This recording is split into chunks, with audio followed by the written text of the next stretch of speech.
नमस्कार साथियों, स्वागत है आप सभी का वाईफाई स्टडी 2.0 पर। मैं हूं अंकित अवस्थी। आप हैं मेरे साथ में एक ऐसे सेशन पर चर्चा करने के लिए जो ये दिखाने के लिए पर्याप्त है कि भारत ने जिस प्रकार से दुनिया की मदद की, चाहे गेहूं पहुंचाकर हो, चाहे शुगर पहुंचाकर हो, चाहे चावल पहुंचाकर हो, उसकी एक सीमा होती है और वो सीमा यानी उसकी लिमिट आ चुकी है। लिमिट ये है कि भारत ने अभी थोड़े दिन पहले तो गेहूं के एक्सपोर्ट पर बैन लगाया था, अब तुरंत उसके बाद ही चावल के एक्सपोर्ट पर भी बैन लगा दिया है। क्या है ये पूरी खबर, आइए विस्तार से हम इसको जानने का प्रयास करते हैं। जैसा कि आप सभी यहाँ पर स्लाइड्स के माध्यम से लिखा हुआ देख रहे हैं, यहाँ पर आप देख सकते हैं मैंने आज से लगभग 2 महीने पहले 14 मई के दिन ये न्यूज़ पढ़ाई थी। और वो क्या पढ़ाया था, मैंने आपसे कहा था कि India ban wheat export with immediate effect. आप यहाँ पर न्यूज़ देख सकते हैं, ये 14 मई की न्यूज़ है कि हमने व्हीट एक्सपोर्ट बैन कर दिया था। मेरी क्लास की न्यूज़ है, मैंने क्लास के अंदर से स्क्रीनशॉट लिया है ना। अच्छा, इसके साथ साथ आपने देखा होगा तो इंडिया ने जो है ना वो शुगर के एक्सपोर्ट पर भी बैन लगा दिया था 25 मई को। यानी कि इंडिया जो है वो यूक्रेन संकट से उत्पन्न हुआ जो खाद्यान्न संकट है उसकी पूर्ति करने में लगा हुआ है। और उसी की पूर्ति के चलते हुए हमने पहले तो गेहूँ के एक्सपोर्ट पर बैन लगाया, क्योंकि हमारी अपनी आवश्यकताएं भी हैं, क्योंकि हम सारा की सारा गेहूं एक्सपोर्ट नहीं कर सकते। ठीक उसी प्रकार से हमने शुगर के एक्सपोर्ट पर भी बैन लगाया। अगेन वही वाली बात है कि जितनी लिमिट थी हमने उतना एक्सपोर्ट किया। अब उसी के तुरंत बाद इंडिया ने अब क्या किया है, इंडिया ने बैन कर दिया है ब्रोकन राइस को एक्सपोर्ट करना। अब ब्रोकन राइस का मतलब एक तरह से किणकी अनाज समझ लीजिए। अब किणकी का मतलब देखिए, बासमती चावल जो है ना, जिसको आप एक तरह से लंबा चावल कहते हैं, सूंघने में जिसमें एक विशिष्ट प्रकार की खुशबू यानी अरोमा होती है, उस चावल के अतिरिक्त एक और चावल जो कि साइज़ में थोड़ा छोटा होता है, दानेदार होता है, उसको ब्रोकन राइस के रूप में समझते हैं। यानी कि एक प्रकार से वो समझिए कि जो सामान्यतया घरों में खाने के लिए मिलता है, सरकार के द्वारा वितरित किया जाता है, दैट इज़ ब्रोकन राइस। तो उसके एक्सपोर्ट के ऊपर बैन लगा दिया है और 20% ड्यूटी लगा दी है नॉन बासमती राइस के ऊपर।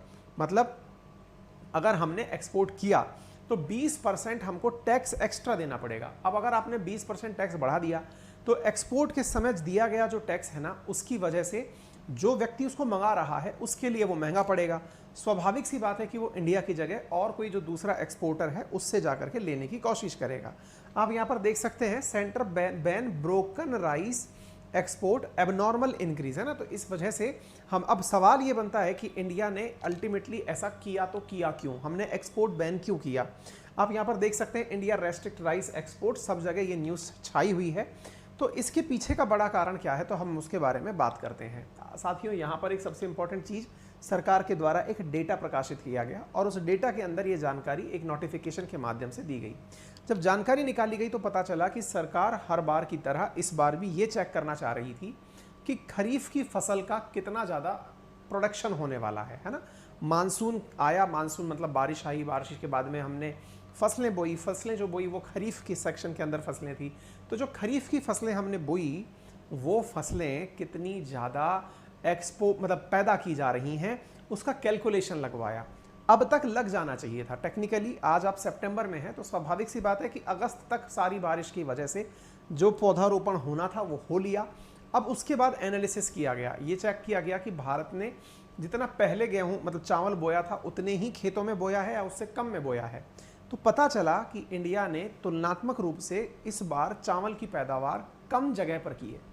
जब कम जगह पर की है तो लगभग 6% ऐसा प्रोडक्शन है जो कि प्रभावित होने वाला है, यानी कि उस प्रोडक्शन के ऊपर दिक्कत आ जाएगी। इस वजह से भारत ने भविष्य के लिए कि भविष्य में हमारे देश के अंदर चावल की कमी ना रह जाए, इसलिए अभी से ही प्रोडक्शन पर रोक लगा दी है, ठीक है ना।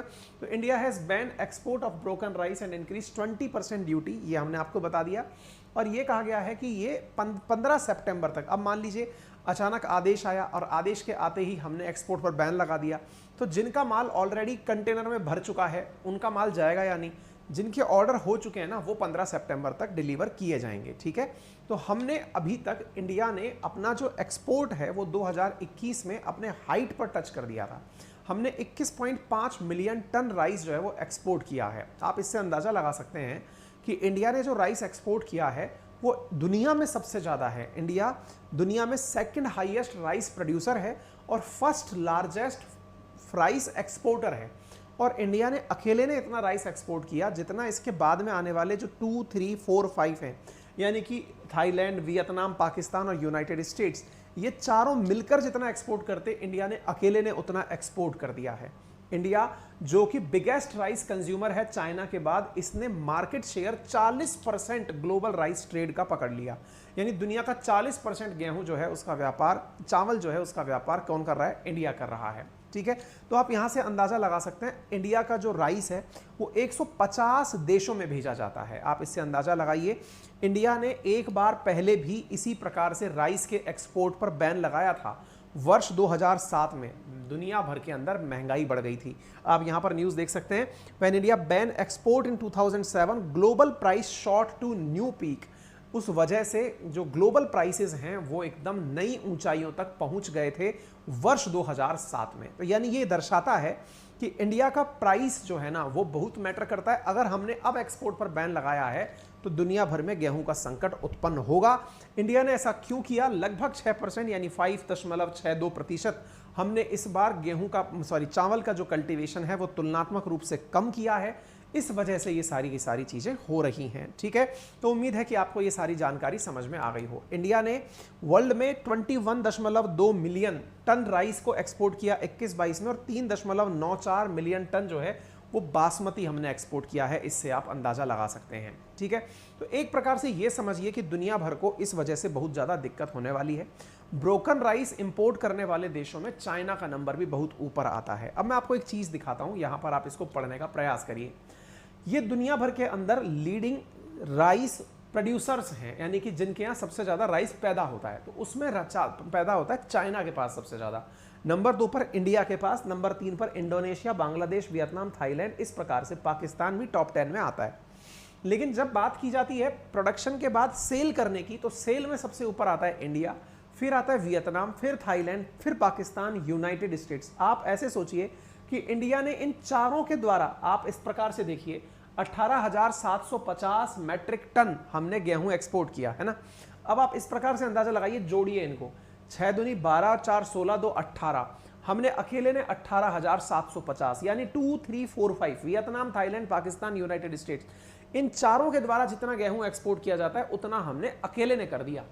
अब इस प्रकार से इंडिया ने अपने एक्सपोर्ट में यह जो इजाफा देखा है, और हम एक्सपोर्ट किन को करते हैं, तो उसमें हमारे लिए नीदरलैंड, रशिया, इटली, बेल्जियम और जर्मनी का नाम आता है इंडिया के द्वारा गेहूं को एक्सपोर्ट करने में। आप पूछेंगे ये हर साल होता है, कोई नई बात है? नहीं साहब, नई बात है, क्योंकि इंडिया ने इस समय मार्केट को फीड कराने के लिए खूब कोशिश की। यही हमारे लिए सबसे बड़ी यूनाइटेड नेशन के अंदर जो सिक्योरिटी काउंसिल की परमानेंट मेंबरशिप है, उसकी सबसे बड़ी दावेदारी का सवाल क्या बनता है कि इंडिया ऐसी क्राइटिकल सिचुएशंस के अंदर जो अपने यहाँ स्टॉक करके रखने वाला अनाज है उसको भी दुनिया को फीड करता है। आप इससे देख सकते हैं फाइनेंशियल ईयर 2013-14 में जहां भारत ने 2,925 मिलियन टन ही एक्सपोर्ट किया था, मिलियन डॉलर का एक्सपोर्ट किया था, वहीं पर हमने इस बार 6,115 मिलियन डॉलर का एक्सपोर्ट किया है। यह अपने आप में दर्शाता है कि इंडिया ने लगभग 100% इंक्रीमेंट अपनी सेल के अंदर किया है। इंडिया के द्वारा जिनको एक्सपोर्ट किया जाता है वो मैंने आपको बता दिया है। तो उम्मीद है कि देश के द्वारा अभी तक जितने लोगों की मदद पहुंचाई गई है वो समय के हिसाब से, दुनिया के हिसाब से सही है, लेकिन अपनी आवश्यकताओं की पूर्ति के लिए भारत एक्सपोर्ट के ऊपर लगाई गई इस रोक को जारी रखे तब तक कि उसको भविष्य में और संभावनाएं दिखाई ना पड़ जाएं।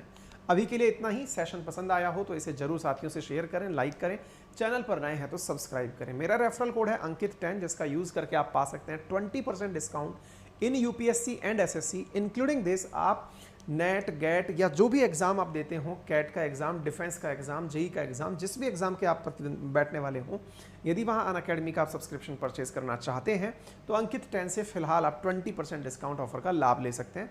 यूपीएससी मेंस के अंदर अनअकैडमी के द्वारा फिलहाल में एक टेस्ट सीरीज जारी की गई है, आप उसमें पार्टिसिपेट कर सकते हैं। फिलहाल के लिए इतना ही। अपना ख्याल रखें। धन्यवाद।